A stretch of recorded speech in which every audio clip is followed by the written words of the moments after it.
I love these types of movies where we get to learn about the history of a company or a product, stuff like The Founder with Michael Keaton. Like, I love these stories that give you just like a deeper dive into the stuff that we eat or the stuff that we wear. Later this year, we have a Pop Tarts movie coming out with Jerry Seinfeld. And I mean, learning about the creation of the Pop Tart. And it's like, I just think that stuff is so interesting when done right. And Air did it right.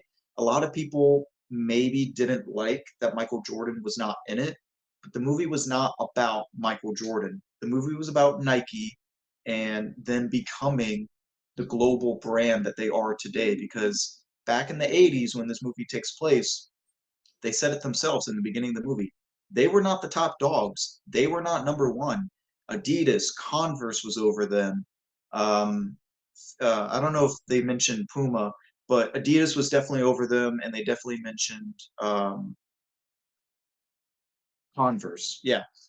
Yeah. So I thought it was just so interesting about them taking these risks with Michael Jordan and literally taking all the money they had for this certain project and saying, okay, we can only spend X amount of money on like three or four players to kind of sponsor them throughout the NBA season. And Matt Damon's character was like, listen, let's take all the money and instead of spreading it out between multiple people, let's go all in on Michael Jordan and him having to convince everybody that this was the right move with their money and then designing a specific shoe for Michael Jordan and having to win him over because he was so against Nike, which this is all information that I would never know. I would never sit down and read the Nike Wikipedia page on my own. Like I would never do that.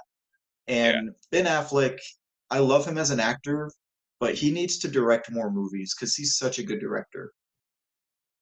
Yeah, I agree. This is also on my list. I can't remember off the top of my head where I put it, but it's this is we're getting a trend now of Hollywood loves a good biopic, and we've done so many biopics, or Hollywood has done so many biopics that we're now we're getting biopics on consumer goods and brands, and like we just got the Tetris movie, which I have not seen, but it's been getting pretty good We're getting a reviews. BlackBerry one too. Yeah, and BlackBerry is coming out this next month too. And I I love before those you said types of movies. yeah, and if they're done right, they're brilliant. And I didn't even know we're getting a Pop Tarts movie. That's freaking brilliant. And if we're getting a Pop Tarts movie at some point too, I pray that we get a Hot Pockets movie with with the guy that did the Hot Pockets routine doing the Hot Pocket uh, stand up routine in the film too. Yeah, I like this film. I love the Air Jordan brand and the product history and the history of Nike was something that we kind of tend to forget. Like I wear Nikes as my shoe of choice in life and in general. And it is interesting to look at the fact that this is 1984 when this is set, when Michael Jordan is coming out of college. The film takes place after the NBA draft, but before the NBA season, so it's that very narrow window of time. And the fact that Nike at this point is less than 15 years old, because this is a company that was built by Phil Knight, based around the Oregon track program. So the fact that we get a lot of that history of Phil Knight building this company out of the back of his car, based off the Oregon track program, and that when they're talking about budgets and that minuscule budget that he's getting Matt Damon for the NBA contracts, when compared to track and field, it is really interesting that it's not that Nike's going to fail, it's going to fold underneath its own weight if they fail with this, but it's a whole emerging market that no one saw up until the Air Jordan brand was created by Phil Knight and by Sonny Vaccaro, Matt Damon's character. So I think they definitely got that part of it right, the product history, because now everybody and their brother that's drafted in the top of the NBA draft gets their own shoe. That wasn't the case back then, and I think they did a really good job of establishing that it was Magic Johnson wears Converse, Larry Bird wears Converse, and that Michael Jordan himself wore Adidas back in the day. So all of that was so brilliantly done, and you're right. We really should get more movies out of Ben Affleck. I hope. I mean, this is a guy who won an Academy Award for Argo, which won an Oscar. So this is an Oscar-winning director. So the fact that he's, I don't want to say slumming it doing an Air Jordan movie, but this is a film where it's not going to hit you over the head with how awesome and how artistic, how much of an artiste Ben Affleck is as a director. But a lot of those choices with, yes, they're playing into the 80s stuff, but it's not hitting you over the head with everything. There's a Rubik's Cube, and yes, he's wearing the tracksuit and kind of looking like an Oregon gangster, if you will, where it's with the shades on the poster. but the subtlety of those decisions and not going hardcore into just making it's a 1980s film and hitting you over the head with it. I did like too. It's brilliant in its subtleness, and it's interesting too because I live in Las Vegas, so when I saw that Matt Damon, oh, they're doing a Michael Jordan, yada yada yada. It wasn't until I started researching the film itself that I realized, why have I heard that name before?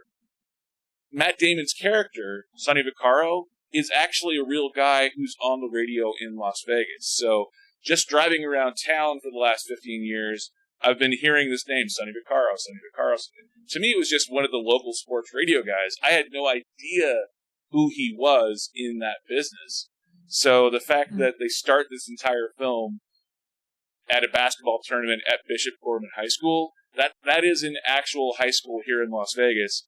And it's the same high school that now is a very wealthy program. And it's for example, it's where Snoop Dogg's son transferred from LA to Las Vegas, and they did that reality show. That's Bishop Gorman. That's the one that they showed at the very beginning of the movie Air. So, yeah, I love the attention to detail to stuff that was actually happening in reality, and that's something that the best directors know how to do without hitting you over the head with it and not going, see, real life guy, Matt Damon's playing him. They know how to do it just enough and let the story tell itself, because the story is the way they're able to tell the story is so phenomenally interesting. I believe that was your number 3, correct? On your list out of 5? Yeah. So if we switch over to my number 3, my number 3, yes, is Air, and echoing kind of what I just said, I have a score of 67 out of 100, or 3.5 stars out of 5. I love Matt Damon in this role. Matt Damon is. There's a video in there somewhere where I rank all of the movies where people die trying to save Matt Damon. And I mean, trying to save Matt Damon from outer space has been the subject of 2 different sci-fi movies. We killed off Tom Hanks to save Matt Damon in a Steven Spielberg film. So Matt Damon is he's the ultimate, for whatever reason, he's the ultimate pretty boy, all-American guy. And to have him as the schlubby, middle-aged basketball promoter who's failing at his job to try and establish something at Nike, it's sort of an interesting point of view to go from for a character in a film. And to have, I know we got The Last Duel came out a year ago, and we had the reunion of Matt Damon and Ben Affleck, who hadn't been on screen together in quite a while. And they're not in a ton of scenes together in this film as much as you might think that they are, because they're on the poster together. But it was still good to see them both together, and to get just enough of Jason Bateman, like I said earlier, Jason Bateman going full Jason Bateman is hardly ever a good thing. He was great in this movie. I think he was maybe the best part. Yeah, and he was just enough of Jason Bateman. Like, I think of this being like Jason Bateman in Hancock. Like, he doesn't go over the top Jason Bateman. He's just right at that line of being the Jason Bateman who's not quite mansplaining, but right up against it. But he's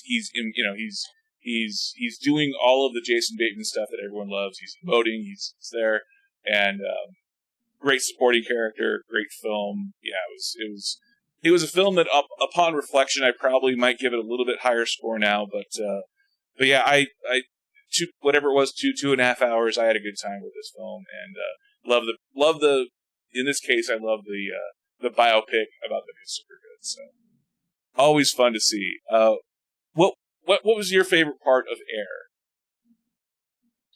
Oh, that's a good question. It's been a little bit since I've seen. It's been a couple weeks.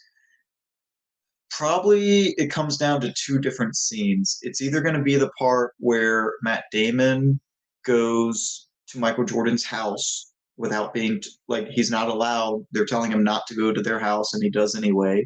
And he sits down in the backyard with Viola Davis and him talking to the mom. Either that or the scene where everyone at Nike knows that the Jordans are coming on Monday morning and they need to get a presentation ready to go and they're all working together, and then Michael shows up with his family and they're giving the presentation.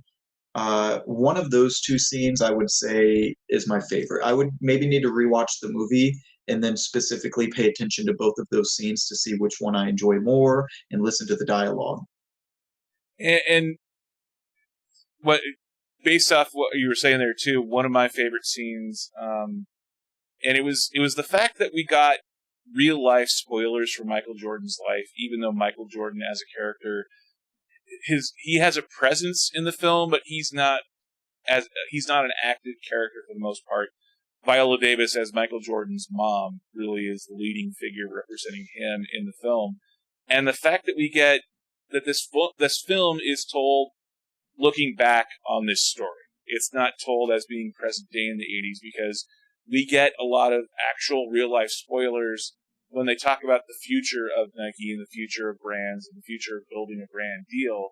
The fact that we jump forward and see real images from Michael Jordan's career, and we see real images of what happened to Michael Jordan's dad in real life, and they don't dwell on it, but the fact that they had the foresight as a company and as individuals building a brand to look forward to different things and where lives can go. It's an interesting film strategy where it's a film that's spoiling the future of its own characters, and yet somehow it works. They're not exposing it, but the fact that we get a headline of James Jordan murdered, and that leads to Michael Jordan leaving, but all of that is still ahead of them at that point, and yet they still kind of spoil the story of it. But that's a separate story in a different film, and yet they still reveal it as almost as if the entire film is prologue to a film that hasn't yet been made. So yeah, that's another brilliant thing that I loved of Ben Affleck's direction.